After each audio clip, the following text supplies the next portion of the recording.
frame this a little bit. This is 2001. We, through Betty and Carl and Tom Cardman, we end up buying this facility. And then we have to create a board.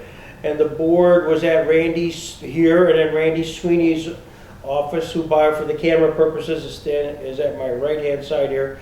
And part of that early board was Raleigh Kidder and Bruce Janowski and Jeanette and Betty Lene, Randy Sweeney, myself, Bill Cass. I mean, that was sort of the initial founding operating board. Dan Bratton dies, and shortly thereafter we have a talk. You and I have a talk at Paul Bush's wedding. I remember. Is that where it was? That's where it was. Saying, would you, might be, could you? I remember Harry Belafonte at that wedding. Not me, but me too. And so as we talked, we'll think about it. And then I became the executive director. We had already bought the building, and this place is a mess. What did you think? I mean, you come in as executive director at this nascent Jackson Center, a building which consisted really of an office to our left here. What was your initial impressions of this? Well, first, I think I should say that at the very beginning, before I was executive director and Dan was in his job, but you had started, and I think Greg Peterson, in talking with Carl and Betty, there were some things that absolutely had to be done here to stabilize the building. I mean, one of them, as I recall, was repointing some of the bricks and stuff. We didn't have enough money to do the chimneys, as I remember, but we got most of it done. And there was some of these windows that are leaded and stuff, and you found a company, I think, in Erie. So I basically, when I came in, there was some things already going on, and Don Blomquist was basically running the show. And so I never really got to know Don, but I certainly quickly did. And he had a knack for finding people who could at least bid on projects and address issues. So some of this initial work, you might say, was going on prior to my coming. So I commend you and others for taking that initiative, because it had to be done. There were things that needed to be done. There was a lot that needed to be done, but there were some basic things that started. What was the initial, you came in here and we had some stuff that got started, and yes, I'm glad you remember Don Blomquist. Don Blomquist, Tom Cardman were sort of tied at the hip. Tom Cardman, for the camera purposes, was the executive director of the Gebbe Foundation, and they gave us $500,000, coupled with Betty's $500,000, coupled with Carl's $400,000, which was got us going. That was the money. And Don had big ideas and big plans, and he got contractors, and someplace in the files are 2 stories here, 2 stories there. It was too rich for us. But what was our first, we had to stabilize. Did we originally go into the auditorium and work there? Well, I would say the second phase, when I came in, that's where we had to focus our efforts. And then, of course, in the connecting area as well. And there were, one of the big things out in the auditorium was the fact that it was not insulated. And that meant that the masons, when they owned the place, if the snow came down, the snow melted off the roof. And part of our reconstruction of the auditorium, we did insulate it. We put air conditioning in there. And that meant we had snow weight, so we had to add, at the last minute, another $80,000 or something of structural steel had to go up in there to re-support that roof. I remember that was a part of the stuff that I was getting involved with. We also, when we went out there, we, not right away, but we realized that that downstairs room was going to have to need some work, where there's now, I guess you'd call it a meeting hall here for lots of things. And but we also needed, if we were going to put the money in down there, we had to have handicapped access to it. So that meant putting a small elevator out there to at least make that area handicapped accessible. And so, yeah, my recollections are that most of the big money was going out there. We did get some money, I think, maybe from Betty and maybe even Stanley Weeks. We called it the Weeks Room, and the Masons had called it the Gold Room. And the board made a decision, I guess, that we should try to preserve that room as much as it was possible in whatever that was here when the Kents were here. And so we put some money into that room, and then you were responsible, Dale Robbins and other people, for getting the Bar Association to put some money so we could have a meeting room upstairs. The Bar Association room was also a part of what we did out here in this part of the building in the mansion, but the focus of it was out there, yes. Getting to some specificity, the Weeks Room, the Gold Room, where we initially did all of our interviews, because you could see the gold carpet, which was, yellow gold. And there was a lot of peeling. The molding was broken, and the gold leaf was coming off. Do you remember some of the specificity of the contractors? We found a contractor, and I'm saying we found him. Bloomquist could have been involved in this, I'm not sure. But we couldn't, the only contractor, let me say, that we found who could replicate the plaster moldings in the gold room that go around the top, the cornices, the corner moldings, which are they're made out of plaster, basically. And this guy came over from Silver Creek, and he took images he'd put up against, like clay or something, up against what we had. Then he'd take it back to Silver Creek, and he could make new plaster moldings that would fit with the old. And it was phenomenal, really. I don't think if you went out there today, you could tell where, but there were parts of it, because the water had been coming in and other things, the moldings were just shot, the old ones. And so that was a big expense in renovating that room. And yes, finding some of these artisan, you might say, contractors was a challenge, but we got it done. Well, the gold leaf itself on the mirrors which are phenomenal, which have the K for Kent. That was why we wanted to really preserve all that. But you found somebody, or somebody found somebody to do that. Well, I think that woman, Diane, down on First Street did some of it, didn't she, Greg? Right. I don't forget her last name, but she had a woodworking shop down there. And she usually dealt in furniture and things like that. But as I remember, I could be wrong, but I think she got involved maybe in the embossing of the gold leaf where it was necessary and so forth. But there's some real gold leaf out there, so I guess you can call it the Gold Room now. You get it. And we changed the carpet, thank God, for that, because that was all done and designed and paid for by Stan and Sarita Weeks. Yes. And talk a little bit about how you connected with them and convinced them to pay for some of this and to give us furniture.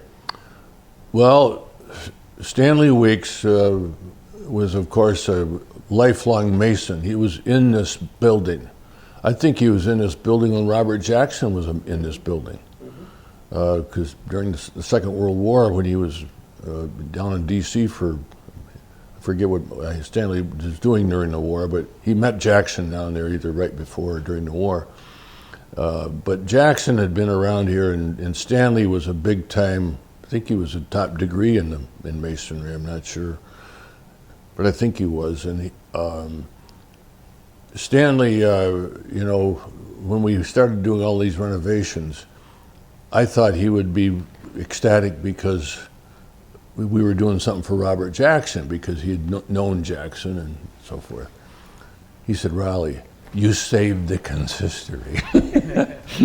That was his motivation for everything he did here. You saved the consistory. All right, Stanley, whatever it takes. And then they gave us actually cash money to put into that gold room restoration. We called it the Weeks Room.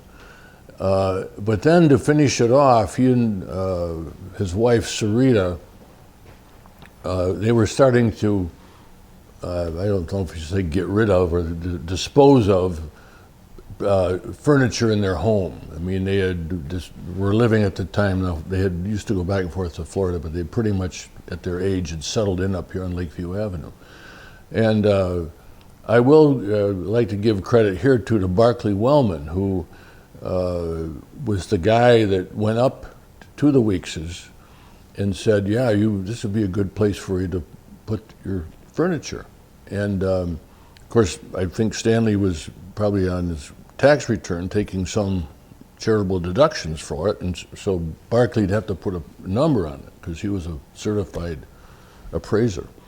But Barclay was a guy that I went with Barclay sometimes up to the Weeks home and looked at this furniture. Sometimes Barclay was the only one that was going up there. And by the way, Barclay told me once that there's a small painting out there in that gold room still, and he says is the most valuable thing in there. It's a small little French-looking painting. I don't know, but he told me that once, that of all the things we had from Stanley and Sarita, that may be the most valuable. So I passed that on for posterity. Okay. Now on the camera. All right. Well, I remember this, and Randy will too, the scaffolding, that was in the gold room. It was there for a long time, and people would crawl up, and I never saw them come back down. It was one of those things you figured they stayed up there for weeks on end to do that. I also remember that we had sort of a mental 5-year plan to build, save the facility, which got truncated when we got the word that Rehnquist was coming. I mean, things happened quickly. The best thing to the building was May 17th, 2003, when we knew Rehnquist was coming. Yeah. That Weeks room got done quickly. The flagpole got done quickly, and other things got done quickly. And we had to stabilize the porch. I can't remember exactly what was, but there was some rotten timbers out there and other things that had to be done. And and I remember, of course, I'm jumping the gun here, but when Rehnquist came, I want to make, if I haven't put this on tape before, I wanted to do this. He wanted some downtime after he got here, before he had to go out and make his big speech and everything. Of course, my office, which was right out here, had been restored, and it was a beautiful office I had, but it had like 3 doors going into it. So when you went in there, you had to close all these doors to make sure the Chief Justice had his private time. And before I left the office, I was getting him settled in. I said, "Chief Justice, would you autograph this Robert Jackson book?" I think maybe it was Gerhardt's book. "I only autograph my own books," he said. All right, well, I grabbed one of his books off the shelf that I had there, and he signed that. I don't know what the heck happened to it. Maybe it's around here. But anyways, then later on I find out you get him to sign a baseball when he told me he wouldn't sign anything but his own books. On the way back to Washington, you got him to sign that baseball. I have to hand it off to you, Peterson. I mean, you knew how to get the job done in lots of different ways. Well, this is a facility question, but deals with Rehnquist. One of the things that I knew that Rehnquist smoked, and he wanted a smoke time. So built in the schedule is 10-minute break. It just says break. It doesn't say smoke. But I knew that was something he liked to do, and we had 2 incidences that were breaks. And it dawned on me, flying back with my daughter and Rehnquist to here, from Dulles to here, that was in the schedule. And then it hit me like a thunderbolt that, oh my God, we got smoke detectors in your office. And the panic I had of the idea of just before he was going to go out and speak, he's dragging a cigarette, and all of a sudden, the smoke. And you may not remember, but I called and I said, whatever we need to do to disable the smoke detector, because I don't know why I thought that might trigger it, but that's the last thing we needed. Yeah. 2,000 people sitting out there, and all of a sudden get the fire trucks going. But that was sort of a Rehnquist cigarette moment. One other thing, which I don't know why this triggered in my mind, but we're talking about what we were doing here in this part of this room. We're sitting in the Weeks room. This table, for example, the rug this is a Barclay Wellman he helped get this rug up in Buffalo someplace, and we ordered this. We had him involved in that kind of stuff. One other thing that was going on here, and it didn't get resolved right away, and that is the electrical system here was in a real mess. You had different panels out in the other room building. You had a fuse box panel up on the second floor here that basically controlled most of the electricity in the mansion. And it was a zoo up there in that fuse box. And Alstrom Schaefer got in, and we sort of did one thing at a time. I remember when we did the, maybe it was the Weeks room also, and above it, what we call a bar association meeting room up there. We had to rewire that, and I think when we did that, at least we started to put some sub boxes in, so that we didn't strain the electrical system here too hard. But those fuses would go, and we'd have to replace them periodically up there. That's all gone now with the various things that have been done here. But that did take a while. I know that, and it triggers another thing. The guy who seemingly knew how it got jerry-rigged was John Fuchs.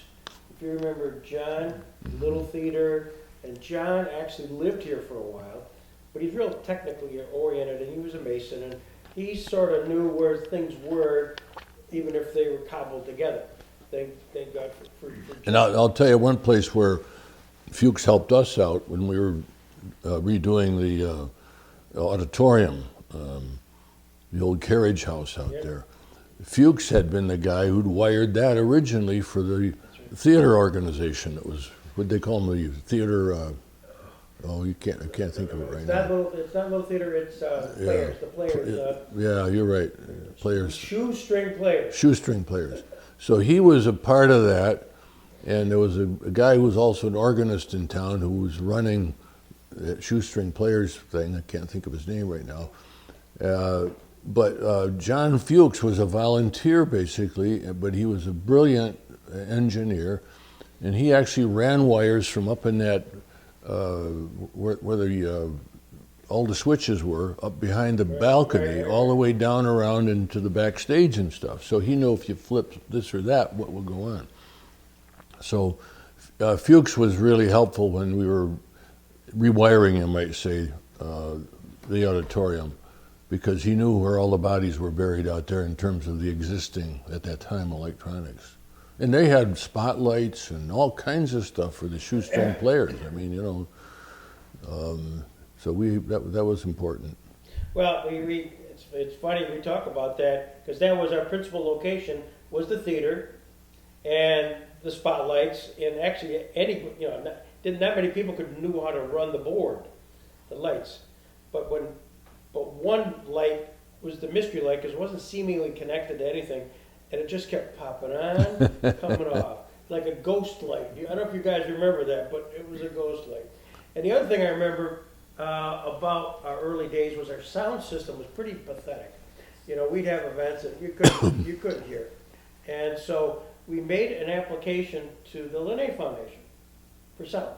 This is terrible, but you can't hear. So Joe Johnson, I remember this specifically, came down, and we had an event, and he sat in the front. And he couldn't hear. It was crackle, snap, crackle, pop out of this. Well, the next thing you know, we got 10 grand or whatever it was. He had to come and check it. But yeah, all that stuff. So on this side of the building here, I know that we had the Weeks room and all the renovation there. What did you decide to do with this beautiful woodwork? Because as I recall, when we bought it, it had 75 years of smoke and stuff. Did we just simply use Murphy's soap to clean up? Do you remember? I can't remember, Greg. I think that's the way we did it, though. But I mean, to be honest with you, I don't think we came in here with varnish or anything. I think we cleaned up what was here, more or less. Yeah. I mean, that chandelier I think we bought, and we did other things in here. And the sconces on the wall, of course, match this. I think one of the things that, I don't know if I should take credit for, but I think I pushed for it, was naming the room after Grant. because we knew he'd been here for lunch with the Kents. And I mean, how often do you get a president of the United States in a building? You know what I mean? I thought it was pretty significant. And I've always thought of Grant being here and then being on a steamboat going to Chautauqua. And I wonder where he squirreled his hooch away up at Chautauqua, because he was there for a couple of days, and you know he liked to drink a little bit. So I can't believe he had bought into the Methodist prohibition against alcohol. But anyway, he came through here. I give him credit for it, and I think the local history on that is that Foote or whoever the leading Republican was here at the time had a falling out with Grant. He hadn't backed Grant for president initially, and so Grant wasn't going to go to his house. Fenton had backed, had not backed Grant. He'd backed one of the New York guys. And so where will he go? Well, Kent said he can come to my house. And so that's how he ended up here. It was sort of an unplanned kind of thing, but it was significant. And I'm glad that Grant got some recognition here. I mean, to me, he's one of the great sort of unknown presidents or unheralded presidents, and I'm glad he got the room named after him. Kathy Crocker, now Kathy Crocker Evans, wrote a wonderful piece on that whole thing. So we got to know much more because of Kathy's good work. And then subsequently learned, interesting kind of tie-in, that Shara Babcock's husband, Jim's great-grandfather, was an adjutant of Grant's and was actually here. So Sheriff Babcock's husband's great-grandfather was sitting where you were sitting. Yeah. In the small world department. Then, we also, the sunroom. I mean, when I'm looking at the sunroom, again, my early memories, that was just a location for garbage. Yeah. But that got changed. That had to be, air-conditioned or winterized, as I remember. It was just a leaky old facility, and we called it the sunroom. I don't know if they've changed the name of it, but I remember getting it fixed up so it was usable. Yeah. And I remember you talked to Betty. After a while, Betty didn't want to see you coming. but again, things were the glass table and the leaded glass and all that stuff just made it a usable non-garbage room. Absolutely, and Betty Lene, you're right. I mean, she was sort of the go-to person of the last resort. I thought we'd had enough money put away for that flagpole, for example, and it ran into more money than we expected. I mean, we had to get these bronze plates done in Pittsburgh. We had to have them patinaed here by Knobloch down at Jamestown Bronze. David Poulin helped design them, who's no longer with us. And all that had to be done. The pole obviously had to be brought in and sidewalk work done, and it just ended up like most things costing too much money, and Betty was right there. And we had a little flag raising event with Betty and Joe Fairbank here when we basically used, I think, to put the first flag up or something, but it was well deserved, and she was a phenomenal supporter. And Betty, she was a pretty conservative Republican. I mean, I don't think she ever totally bought into all of Robert Jackson's probably political philosophy. But she was local, he was local, this was good for the community, and so boom, yes, let's charge ahead. I mean, that's the way I think she thought. And good for Betty. I mean, I have a lot of great memories of going to Betty's house, and she could see me coming and I think she'd try to head for the woods, but even if I didn't get everything we asked for, believe me, without Betty Lene, you wouldn't see a lot of this. So you were excellent at being able to find the sources to get that extra money at Stanley Weeks, Rita Weeks, Betty Lene, but also talk about your relationship with Bill Parmet, because along the way there is pretty significant capital needs here, and you were able to access stuff. Right. We got, I went to Washington once. I was in the same class in the New York State Assembly with Chuck Schumer, and met with Chuck. He was sort of a junior guy at that time. He wasn't majority leader of the U.S. Senate. But we got something like $300,000. I think it was for maybe handicapped accessibility or something, and maybe it went into the elevator out in that area. But it was about $1 million or $1.5 million was needed to really do all the work to bring the carriage house and that whole section up to par. A lot of it was rewiring, a lot of it was fundamental work. We did the driveway with the pressed red brick concrete. A sign was moved over here and put on that side. That bronze work had to be done, and so forth and so on. But Parment had taken my place in the assembly.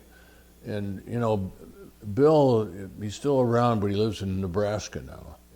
But I talk to him periodically, but I can't ever get off the phone with him, so we don't talk that much because, but we'll email, and then he'll send me a book and we'll talk. But Bill, he was a more conservative guy than I was. I mean, he didn't really jump at the chance to, even though he was a Democrat and he liked Robert Jackson, he was reluctant to use his influence in Albany to get the state to commit monies to a nonprofit project. Bill was more of a guy, well, if the government wants it to be done, let's just have the government do it, build a bridge or a city hall or whatever it is. But these nonprofit groups had become eligible for state capital funding. And the other thing is that Bill didn't want to go into the speaker and then be beholden to the speaker, because hey, I was in Albany, and I didn't mind at all being beholden to the speaker if it meant getting money in here. But Bill, he's resistant to that kind of thing. So I had to lean on him a little bit, but finally he got $1.5 million designated for, about that as I remember, for this, the capital needs here.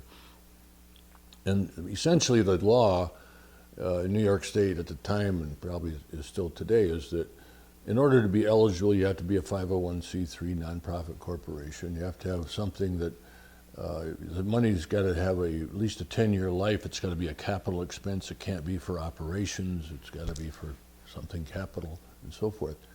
And when finally the money got in the state budget, and I started to chase it down as to who I was going to have to deal with in Albany to get the money to the Jackson Center. Come to find out, it's the Dormitory Authority of the state of New York. Now, do people that come to the Jackson Center appreciate the fact that the Dormitory Authority of the state of New York invested money here? No. But trust me, the Dormitory Authority of New York has put money in a lot worse places than the Jackson Center. And when I called the Dormitory Authority, I'll be damned if I didn't talk to a woman that used to be on the Ways and Means Committee staff when I was in the Assembly. She said, Raleigh, you don't know the kind of junk we get in here to try to finance the state under this provision of the state law. But the Jackson Center is right up our alley. We think this kind of a thing is good for the public. It's got educational value. It's got historic preservation value. It's got all the kinds of things we want to do. I'm going to help you make it as fast as you can. So once we had that connection, which was just accidental, really, it helped get the money basically flowing here from Albany. So I give Parment a lot of credit. He got the money in the state budget. I think he was somewhat surprised. I don't think he told me that this woman maybe she had left the Assembly by the time he had got there, but now she was at the State Dormitory Authority. And can't remember her name, but I give her credit for helping us out in moving this project along here. And Bill had a close relationship because of his seniority in the Assembly with Shelley Silver. Yeah, but again, he didn't like to be beholden to Silver. I'll give you one other little story about the difference between me and Parment.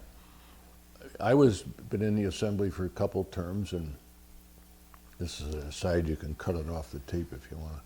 But I was getting ready to get out because our son Bart Goodell was graduating from high school, and going to college. And I was making $40,000 a year, and 20 of it was going to go to Colgate University. And Jane said, "How does this work?" It doesn't work. So you got to either get out of Albany or you got to find a way to make more money. Well, the only way to make more money in Albany, at the time anyway, was if you were a committee chairman. And I was only been there a couple terms. I was a junior guy.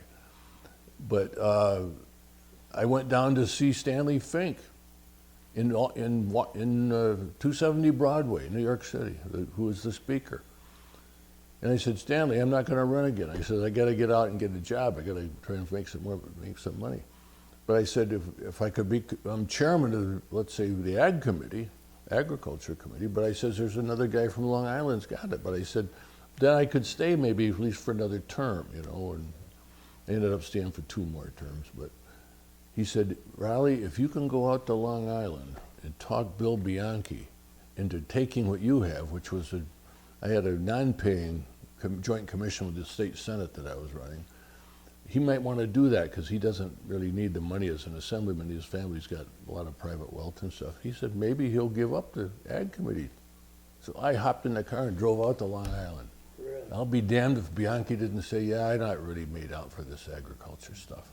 And I was a dairy farmer. I grew up on a dairy farm, and he said, "Yeah, why don't we switch?" He said, I'll call the speaker and tell him I think it'd be a good idea." I said, "Well, thanks, Bill."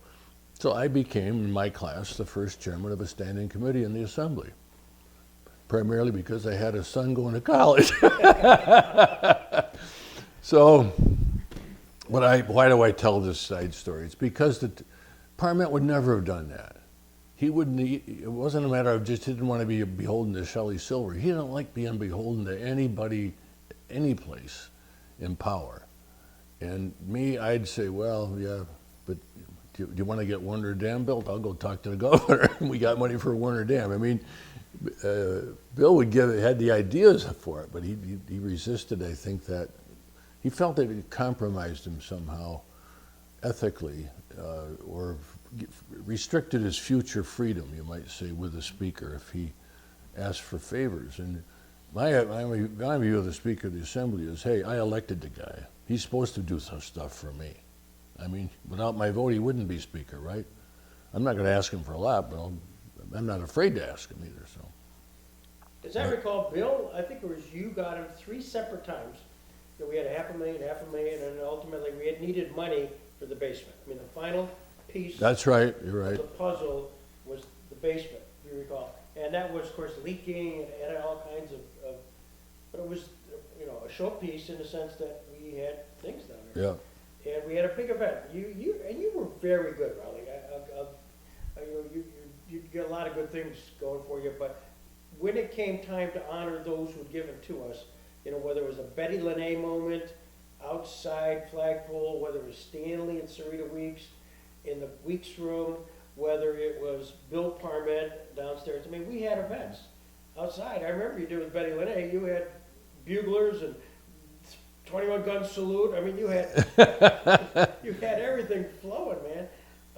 And with Bill, likewise, and he's a reluctant soldier. Bill never. Oh, that's what I mean. You're describing him very well as a reluctant soldier. Yeah. But you got him. You got him down there. We filmed it, and it was just that's the way you did things. And I, as I look around the building, there are other people too, like. The original lease here that I negotiated with Lucian and Bill Cass was, I think there were 4 or 5, and Randy may remember, separate Masonic entities that used this as their headquarters. And as far as what we were going to use is what they didn't use, and as they left, we would take it over. And that's why the bar room, that was I forget some order, they eliminated themselves. And then that's Dale Robbins. And for the record, Dale Robbins did something nobody could conceive of doing, getting 100% of the lawyers to contribute something to that bar room. By the way, I want to amend what you're saying about Dale, and we're going to bring this up, Greg. There were a couple of lawyers that weren't going to give. One of them was a Democrat, I knew that. couldn't believe it. He said, "Don't worry, I'm going to give for them." So he'd send $100 over in the name of somebody else to make sure every lawyer's name was on the contributions for this place. And yeah, Dale was an incredible help on that project. Yeah, so you did that, and also right next to us here, I guess, the video room. You remember? The Randy? Robbins Room, remember? Robbins room, yeah. Yeah. And then we had help from Sheldon Foundation, and that was your relationship. You know, now, there's one other family in town to recognize, I think, in the early days. We didn't have enough money to really finish off the entrance like it is today. And we had it was the same sort of green patina colored metal frame entrance, but it was all aluminum, and it had been done by Faulkner Glass, basically, the Turner family. And I think Dick Turner had died. But his maybe it might have still been living. But as I recall, the family stepped up and said, "We'll take these doors." That they were still running Faulkner Glass, whoever was running it, and we will refurbish these doors, and so that they'll be good for another 20 years or whatever. And so they did, it was about a $20,000 number that didn't cost us anything really, but since they had done the original entrance, it was something they knew how to do, how to fix. And so now it's been, of course, replaced, but as I recall, the Turner family was involved in that. Absolutely. Well, and we got to talk about Frank Farrell. Frank Farrell, you know, I wanted to do Hope's windows in this old building, and he agreed to do them just looked like the ones we had, the old Italianate, rounded, long windows. Yeah, we can do them. And then I just went down and had a meeting with Frank. I said, "Well, Frank, because we're a nonprofit," he said, "how about getting us a discount?" Because it was $120,000 or something like that. So I remember, and well, we don't give discounts at Hope's. I said, "Well, what if we put a Hope sign in the garden? These are made by Hope's." "Well, that's different. We'll knock 10 grand off." I said, "Okay." So I think it wasn't a big discount, but the other issue we had with, of course, Hope's windows are steel, and we had a problem because the state historic preservation people said we had to restore everything the way it was. Well, there's no way in hell you're going to be able to take a wood frame window and put double pane glass in it, so for insulation, the weight and everything, it just wouldn't work. And we said we'll make them just exactly the same, and the paint color will be the same, and the window will look the same, except it'll swing open for air, and it'll do things the old windows wouldn't do, and they'll be double pane glass and stuff. And we couldn't seem to get them off the dime, and Habitera Associates, who am I thinking of, Greg? Dave. Walters. Well, Dave Walters. He finally, maybe it was Dave that came up. He said, or maybe I found out because in my phone calls down to the state historic people. "Well, come out and take a look at it." "Well, we can't. There's no money in the budget."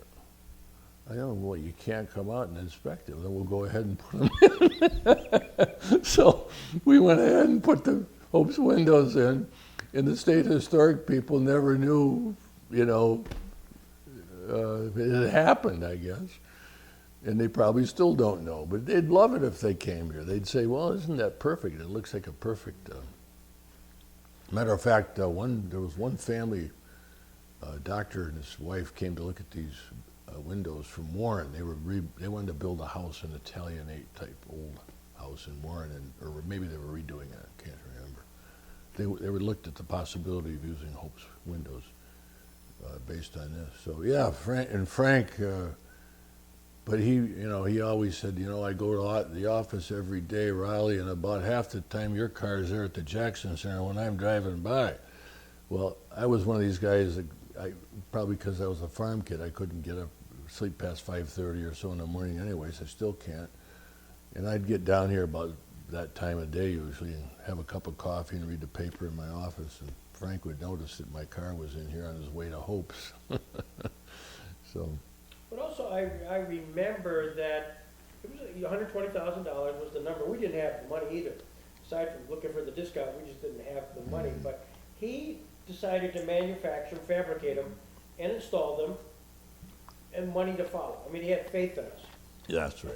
And that I remember, and we had an event, in fact, Yeah. with honoring the Farrells a few years ago. Yeah. We paid him finally, though, as I We did, remember. we did pay him. Yeah. For that, and they take great pride in this.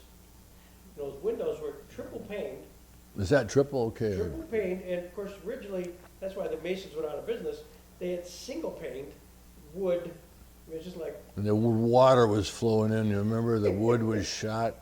We had plastic on the inside of them to try and keep this place warm in the wintertime. And oof. well, for those of the camera, originally when we bought it in 2001, this whole facility was left to just the entryway. In the entryway, you turn right, and there was a Formica top, and there was a secretary, and upstairs was Carlton Winchester.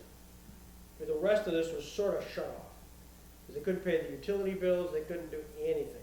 I mean, that was the sum total of what this place looked like in 2001, aside from all the cracks and beams. And if you remember, we used Randy Sweeney's office for meetings, Carl and us. And then here, we came over here, and there was just simply a card table. It was just a good old... Is that right? I'd forgotten what was here before. Just a card table and some folding chairs. When we first met with Carl and Betty, and one meeting, we actually filmed it, we're sitting out in the entryway, there was just a couch. And there was Carl, Betty, Dan, Paul Benson. That was our meeting. But we met a lot. Yeah. By the way, you remember one of the other things, infrastructure-wise, is we went to district heat. Yes. And, of course, I was a natural gas exploration guy. Here I'm going to shut down a natural gas furnace. But it was the right thing to do, is to get the city up here with their district heat. But they use the natural gas down there, so it doesn't matter, I guess. But, I recall that the heat exchangers, we had problems for a while getting adequate heat because of the size of the building, I think.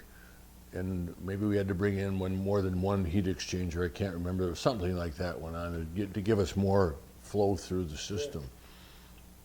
Now, I assume these radiators still are working and you're using district heat, but I don't know the answer to that. I don't know.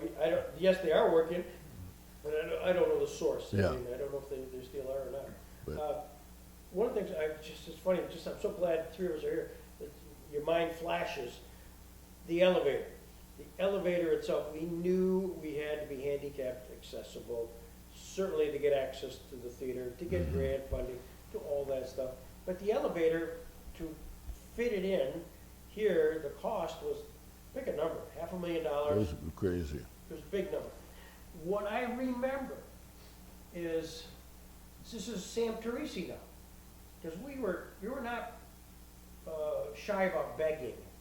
But I remember meeting with Sam on a crazy idea, saying, do you have any money anywhere to help us? Any bucket of money? You know, just there was a crazy throw a dart against the wall. And he goes, Greg, funny you should mention it. We got a grant from the federal feds to assist the YWCA in an elevator project 3 years ago. $300,000. Great. He goes, let me check. Because they obviously aren't, they haven't done it, and the odds are they aren't. And if they aren't, maybe I can just sign it from one 501c3 to you. And that's what happened. I remember that now. By the way, do you remember the contractor that was involved in getting it prepared? His name was Lance Weinert. Yes. And Lance Weinert was a friend of Bloomquist. And he was a hustler around here. He owned a lot of rental properties and things like that, and he would say yes to anything. And he agreed to put the time in to make the box out there so the elevator could go in.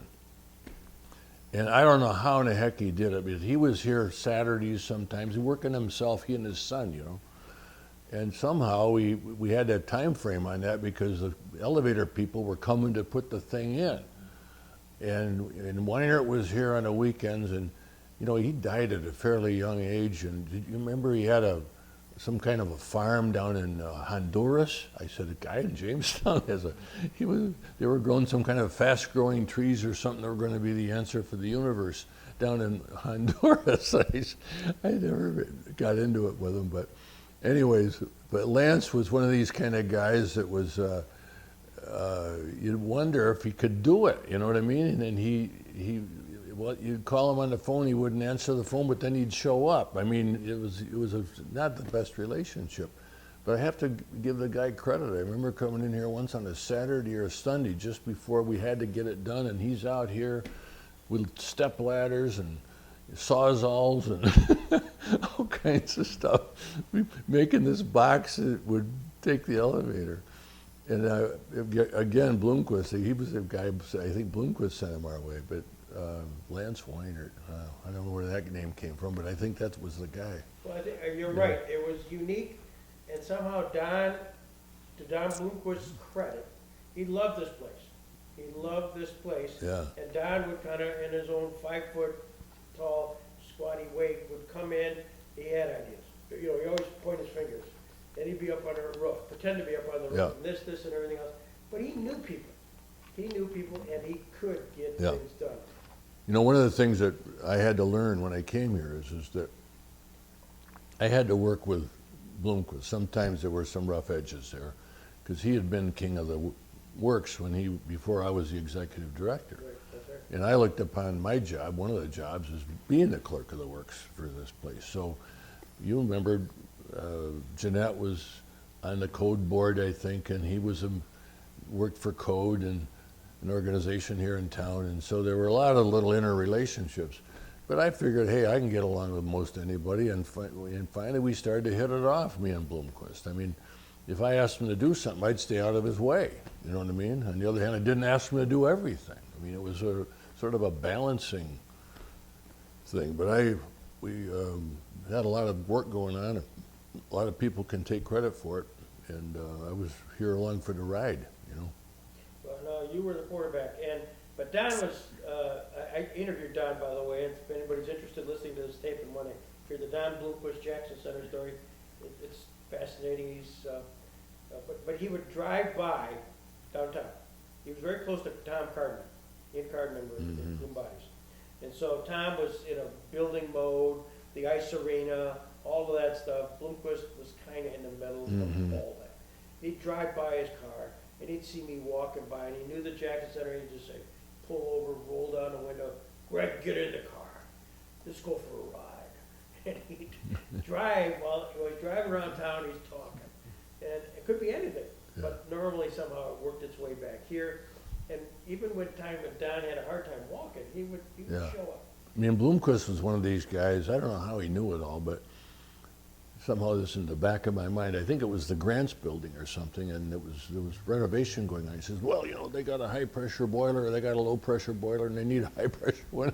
I mean, he knew all this kind of inside baseball stuff about all these buildings in town, and I have to give him credit. I mean, I haven't seen Don in a long time. He's still down there with his wife, and he would certainly welcome an opportunity, and maybe when next year we'll get everybody together. All right. This building, you know, really is a tribute to so many people, but certainly the building itself was you, Ron.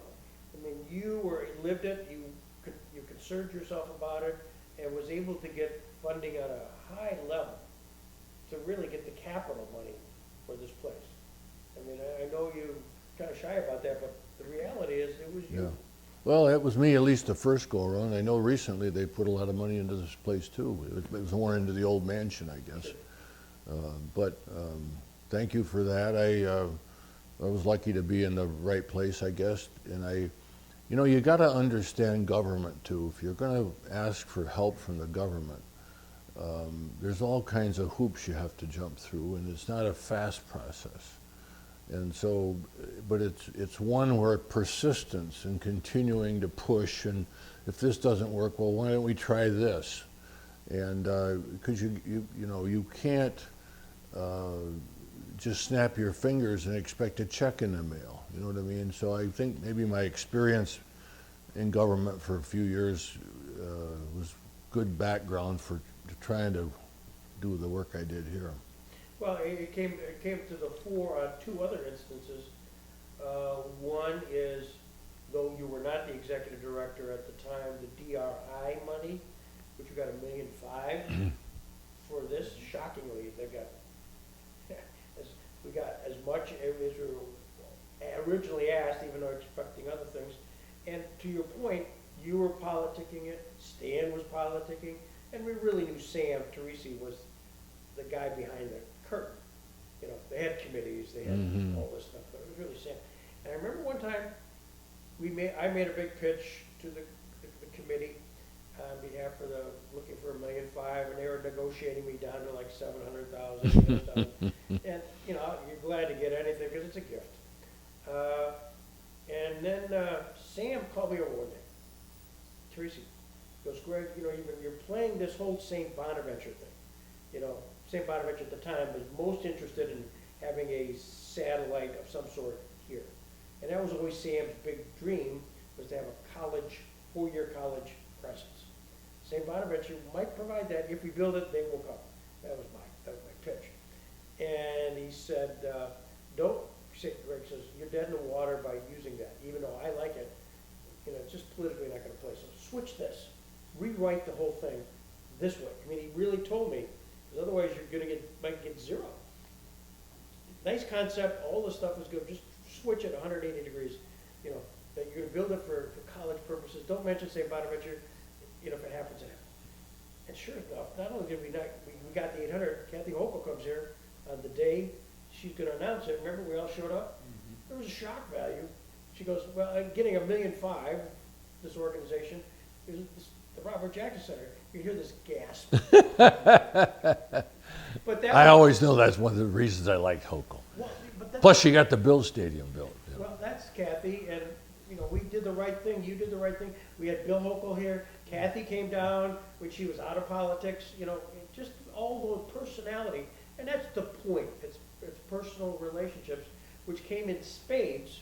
Because I thought about it yesterday, with you and Stan, myself, and working with Brian Higgins and Chuck Schumer on the naming of the courthouse. Now, I know that's not the infrastructure here, but that required an amazing 6 years. That was 6 years in the making to get to the point where Brian. They should be called the Greg Peterson Courthouse. But anyway.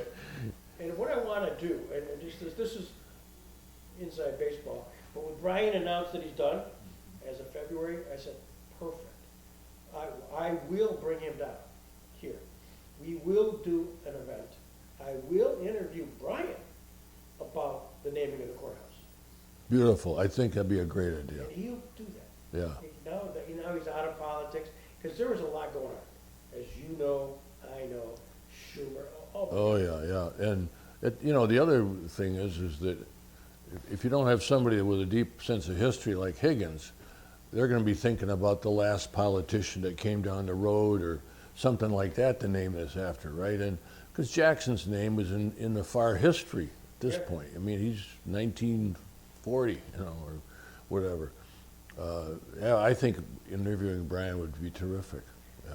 So we're gonna do it, because the whole thing flashed, and I have a book that literally goes back to a Buffalo News editorial talking about all the delays of the building, the federal courthouse. And then the editorial talked about the naming of it, Donovan and Matt Urban, and then the bottom was just a one paragraph, says they're not even considering the most logical one, Supreme Court Justice Robert Jackson. I remember my guys in Buffalo, I got 10 of these cut out editorials, like, here, Greg, you talking about, this is an editorial. So then I called Brian, because he was our congressman, and he said, it's not too late. I haven't made my decision at all. And here's what you ought to consider doing. Send the Gero book to every congressperson. I mean, he gave some direction. No commitment. It was just the beginning of a process, but we got in the game. Yep. And as you know, we met Chuck down here at this train station and the airport, and oh my God, you and Stan were all over the place. Well, here we go. I mean, I think that Robert H. Jackson Courthouse is an incredible accomplishment, and it's also a beautiful architecturally designed building. I mean, it's to me, it's what should be the pride of the Western New York, and the Western New York guy that went to the Supreme Court, it's named after him, right? So. Well, and that's not going away. I mean, all not-for-profits, I don't want to say have a lifespan, and I hope that this has a forever lifespan, and I think we're on the right track. But having the name on the courthouse, that's long-term, man. Mm-hmm. That is really, that's terrific. An accomplishment. Yep. And we'll have Brian come All down. right. So, just as you when you walk in here, I mean, you gotta have a little bit of sense of pride, Riley. This is sort of your baby. Well, yeah, I do. I mean, I spent 5 years of my life here, I guess you might say, working on this. But I mean, Greg, you're doing the interviewing of me. I mean, I flip it back over to you in a lot of ways too, because you were the brains behind getting this place started. There is a sense of pride to it because it's sort of an anchor in this side of downtown Jamestown, of the old Jamestown. Think about the Fenton Mansion down on the other side, right? And up here you've got the Kent Mansion, now the Jackson Center. I mean, I hope that in the future the people that live in this town, it helps them appreciate, where they came from, who came before them, and what can be done. I mean, a small town guy without a college education becomes a Supreme Court justice and a chief American prosecutor at Nuremberg. Hey, it's an American story. It doesn't get any better than that, really. So, yeah, there's a little bit of pride, but hopefully everybody in the future will understand more about what came in the past. Why they are today is because of guys like Jackson in the past who came through here. Well, thanks for everything, Raleigh. Randy and I just observed all this, walked in your shadow as this building came to reality. And one of the things that's probably not often spoken about, but this is a Jackson Center designed to advance the legacy of Robert Jackson. But it's turned into a collateral benefit is so many community activities here. I mean, when I read so much of the voting was done, early voting in Jamestown area was here, only here. It's beautiful. It's community activities that are here that we don't even know about anymore. And meetings, etc., depositions, that's great. It gets community. Absolutely, yeah. And we'd be remiss, we're taking Randy for granted here, but the Chautauqua Region Community Foundation not only gave us a lot of grants. I mean, you're like the $2,000 a month club. There's always one request. Well, I wanted to make sure that they had the money to give out, that they had an opportunity to do so. But also, we, and you, Raleigh, and I, and Randy, created at least 25 funds through the Community Foundation. They were our foundation. I mean, we don't have a Raleigh Jackson They still Foundation. are, yeah. It's the Community Foundation for the benefit of Jackson. So I think we saw that early, and the people who were part of our early days, the Jeanettes, the Carls, Bettys, were all of that mindset because they were originators. Yeah. By the way, since Randy's sitting here, I don't say this gratuitously, but I was always impressed by you showed up for all these meetings, Randy. I mean, you were doing 1,000 things over there at that Region Foundation. But when a Jackson Center meeting was called, you were here. I mean, you're still, I have to hand it off to you for, the commitment you made to make sure this place was going to buzz and happen. Just a quick story. As the Jackson Center was becoming more than just a dream with Greg, Carl, of course, was very involved with the creation of the Community Foundation. And Carl called me, and he was ill at that time. And he said, I'm thinking about this one. I was at his house. I was thinking about this one big project. And he says, I think this is going to be the one, and would you help? I didn't know Carl that well, but obviously I respected him as a businessman, everything he had done. Obviously was very instrumental in creating the organization that I was working for now and that I felt good about.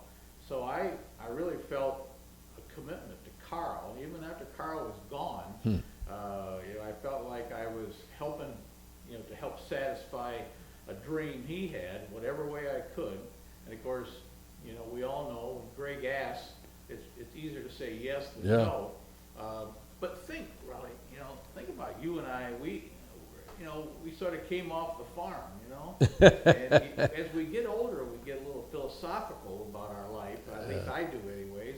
And think of the opportunities that we've had, you've had. This is just one more of these opportunities we look back on our life. I know when I still pull in here, the fond memories. Think of the people that we've got to meet. Mm-hmm. I mean, who would have thought that I got my picture taken with two Chief Justices of the United States? Who thought that I would ride with Bud Schulberg down from the Buffalo Airport, right? I know. These things don't happen to little country boys on the farm in Chautauqua County. So, it's just been, it was a lot of fun, a lot of conversations. We had countless hours of conversation. And of course, your fingerprints are everywhere. And I hope this has just been great for me to remember and reminisce. Yeah, well.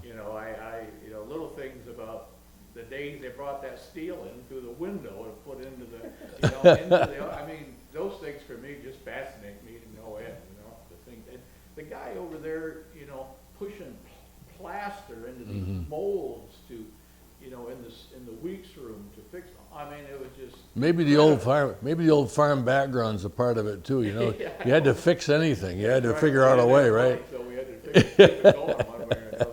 But I just thank you for everything you did. You made it happen.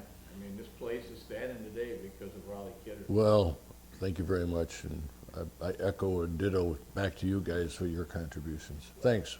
We could go in circles, but one event that this just draws perfect to this building. This was early on. We had events here in the theater where we had law clerks. Robert Jackson's law clerks. And these were the law clerks of the 1940s. And we were filming it. I think it might have been a C-SPAN moment. And John Barrett was asking questions. Yep. And there were guys from the 1940 law clerks. And they're in a circle. And they're starting to talk about the relationship between Robert Jackson and Hugo Black. I remember this. I'm sitting there with Dale Robbins. And then all of a sudden, the lights flicker. And all of a sudden, boom, you heard this explosion. And everything, the lights went down. And so John was wondering what to do. And I said, let's break for lunch. I mean, so we went downstairs where there was just some lights. And remember, we don't know if you were here, but the transformer on the corner of and Prendergast. Yeah. And you, Raleigh Kidder, had the presence of mind to call, I'm sure it was Dave Leathers at the time, but maybe it was. Jim Gronquist, I think. Gronquist, okay. You remember that. And saved the day. And he sent his trucks over, and they got something going for us. I remember that. But boy, that was a scary. Everybody, you didn't have to convince anybody then that we didn't need to rewire the place, so did you? Well, that was part of it. Part of what you had to live through this stuff. Yeah. I remember the explosion remember the lights going down? And they go, what the hell was that? Ugh. But you got it fixed, and we finished it. And what it did, just this more inside baseball, because John asked the question of those guys. This was, Knee Bank, Pollock. This was Pollock. No, Phil, Pollock, Murray Gardner, yeah, Murray Gardner, yeah. and Jim Marsh, Wasn't one of the guys named Phil? Maybe not. Phil Neal. Phil Neal, that's Phil Neal, it. right. You're right. Good call. So they're there, and they when John asked the question, can you talk about your understanding of the Jackson-Hugo Black relationship, which is kind of a controversial thing. And they were kind of looking at each other. The eyes were darting. I remember saying that, I go, wow, great question. I can't wait. I can't wait to hear the answer. Boom, explosion. And what they did, I remember this, it was Jim Marsh's wife, lovely lady. She brought everybody over lunches because the guys were just sort of sitting at a table. We had no lights, hard to speak of.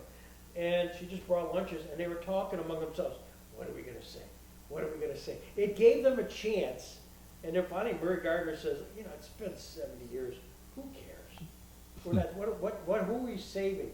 The point is that explosion permitted them to caucus and to come up with It was what probably it helpful then at the end. Yeah. So Yeah. John said, all right, we're going to pick up on that question.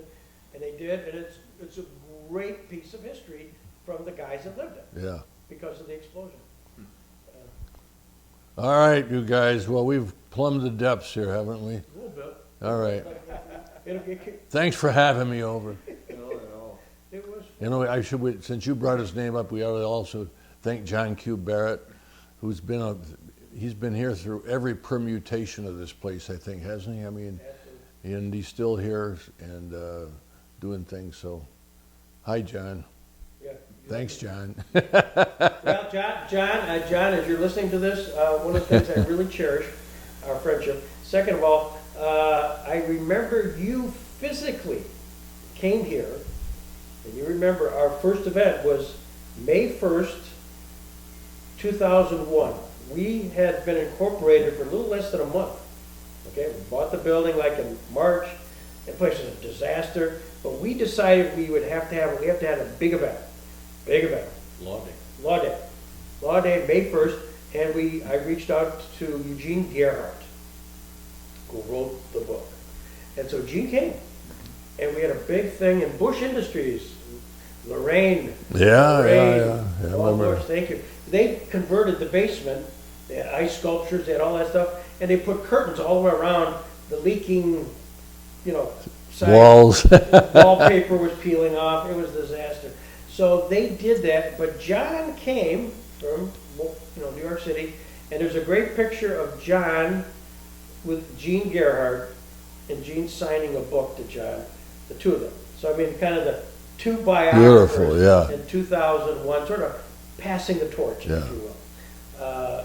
And that was it. And we must pause before we all leave and talk about the Galbanos, because Fran was your really first docent, and she loved you. I mean, the reality is you guys clicked, and history-wise. And Fran did some amazing things to put patchwork, Yep. and curtains. I mean, all this stuff. The bookstore stuff out here she the did. bookstore, yes, I forgot about I know. that. So, and so she really was, gave us, and those things we did with the young readers, and we'd have spaghetti dinner. Oh, yeah. Lucy and that. And it was all Fran and Tom supporting her the whole time. Beautiful. Yeah. Yep. So, thank you. Thank you. All right. Nice to be here at the Jackson Center.